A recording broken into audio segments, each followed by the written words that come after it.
بسم الله الرحمن الرحيم يسبح لله ما في السماوات وما في الأرض له الملك وله الحمد وهو على كل شيء قدير هو الذي خلقكم فمنكم كافر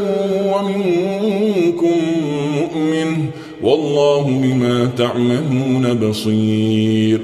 خلق السماوات والأرض بالحق وصوركم فأحسن صوركم وإليه المصير يعلم ما في السماوات والأرض ويعلم ما تسرون وما تعلنون والله عليم بذات الصدور ألم يأتكم نبأ الذين كفروا من قبل فذاقوا وبال أمرهم ولهم عذاب أليم ذلك بأنه كانت تأتيهم رسلهم بالبينات فقالوا أبشر يهدوننا فكفروا وتولوا واستغنى الله والله غني حميد زعم الذين كفروا أن لن يبعثوا قل بلى وربي لتبعثن ثم لتنبؤن بما عملتم وذلك على الله يسير فآمنوا بالله ورسوله والنور الذي أنزلنا والله بما تعملون خبير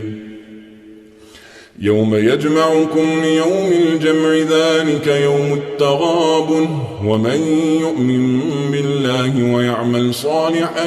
يكفر عنه سيئاته ويدخله جنات تجري من تحتها الأنهار خالدين فيها أبدا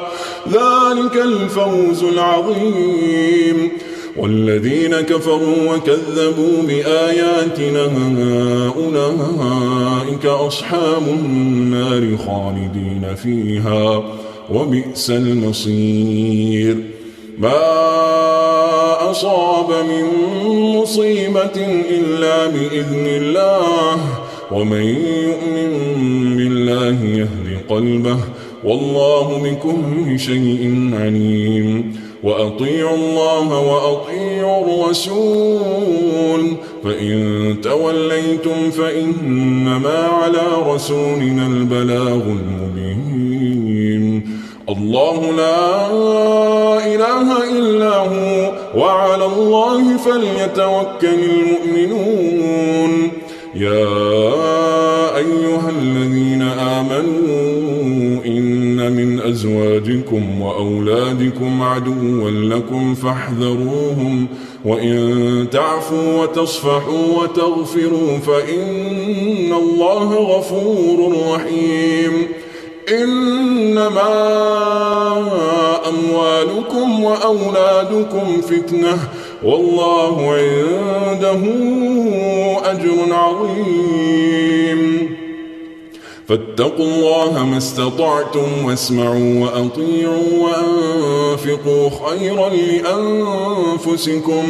ومن يوق شح نفسه فأولئك هم المفلحون إن تقرضوا الله قرضا حسنا يضاعفه لكم ويغفر لكم والله شكور حليم عالم الغيب والشهادة العزيز الحكيم